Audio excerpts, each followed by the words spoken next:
Hello, this is Carson Cook, your CSO Pro, and welcome to the channel. Don't forget to hit the subscribe button and turn on the notification bell so that you won't miss any of our future uploads. Enjoy the video. Hey guys, good morning, good afternoon, wherever you are. Again, this is Carson Cook, your CSO Pro. We're going to go ahead and get started. Sorry, there's going to be a little bit of noise, I think, in the background. We got some construction going on out here in the office. But today we're going to talk about an interesting topic. We do get a lot of requests for this, and it's basically from younger sales professionals, people that are just getting out of college, guys, or just getting out of high school, and they want to get into sales, which is probably one of the best things that I can recommend out there, guys. A lot of people take time off and travel. As soon as you get out of high school, they say you got to go see the world before you start college. But nowadays, with all the scandals and issues with schools and this and that, guys, believe it or not, one of the best things that I recommend is that the day that you get out of high school, guys, you should plan on getting a sales job. Get a sales job to get some experience on your resume before you decide you want to kind of get into college, or if that's the route that you'd like to go. The good part about that, guys, is that, you know, in sales you can make a ton of money, lots of money. So today we're going to talk about how to get a sales job, and we're going to talk about three different things. First off, your resume or your CV. We're going to talk about the interview process, usually for a sales position or a sales job, and then we're going to talk about the follow-up that's necessary in getting that position. So the first thing, guys, your resume needs to be completely different, okay? Sales industries look at resumes just as they would a sale. So you have to understand is that you're competing with everybody else, and the most unique resume out there is the one that's going to get the call back, okay? And you want to make sure you're applying for the right sales job. There's a lot of different sales jobs out there, guys. There's insurance, real estate, which you have to have a license for. Insurance, I think you have to have a license for that too. Selling credit card processing, guys, which is our industry, very competitive. Selling cars. But you're going to learn a lot in these sales positions. So you need to understand is that your resume needs to stand out.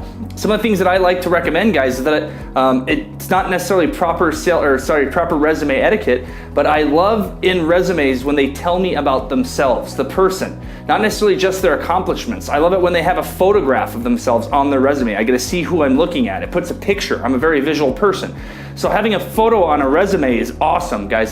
That's people that I like to call. Those are the people that love to sell. So you need to make sure that your resume is unique to you.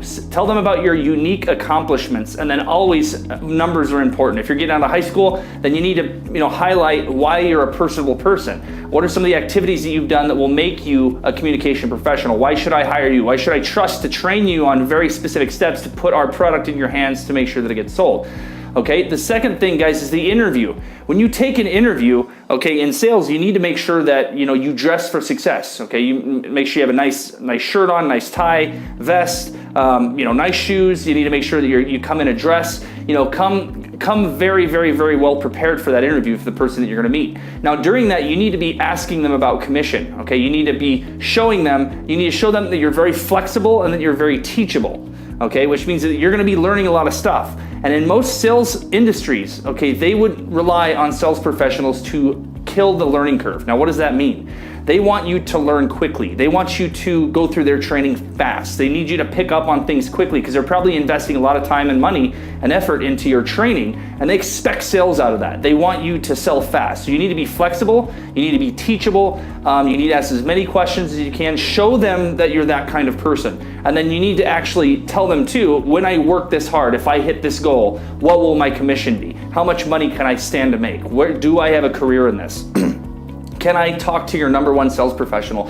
And also, do I have access to learn from them? Do I have access to your learning material? How fast can I learn, right? Ask the right questions, okay? Then the third thing that we're gonna talk about, guys, in how to get a sales job is the follow-up. Now, a lot of sales professionals, well, what they do is they'll have a great interview and they'll want to hire this candidate, but they won't call them back because they want to see how well they follow up. Okay, now that's a little bit of a trick and something that we use in our office. Someone that we like really well, we might say, okay, well, we'll contact you in about maybe a week or a week and a half. Okay, if that person calls back in that same week and says, well, or following up, just saying, hey, do you have anything? Do you need anything else? Is my resume okay? Do you need more documentation? That kind of person, I can tell, is aggressive. They're going to follow up to see if they got the position. A lot of people, even coming out of high school, don't understand that your resume and interview are not enough. You need to sell yourself and you need to follow up. That's part of the sales process. So following up is going to show your employer the sales position that you want to get. It's going to show them that you follow up. You're following through with your interest level into that position. Now, if you're not interested in that job that you just interviewed for, you found out more, don't follow up, okay? And if you end up getting the position and you still don't want it, it's not the commission you want or this, then don't take it. If it's a product you don't believe in, don't sell it. Okay, a lot of sales professionals are extremely skilled, but they sell something that they don't believe in. Okay, and it's very difficult to sell something you don't believe in. Okay, so that's how to get a sales job, guys. Thanks for joining us on the CSO Pro. Go out there, get a sales job right after high school, guys. If you don't have one, or if you're, this is something that's more beneficial than traveling, guys. You do need to travel. You need to get life experiences, guys. But this type of experience, getting experience in sales, is some of the most unique and valuable skills that you will ever learn. Okay, before you decide to get into life. So go out there and get a sales job. Thanks, guys.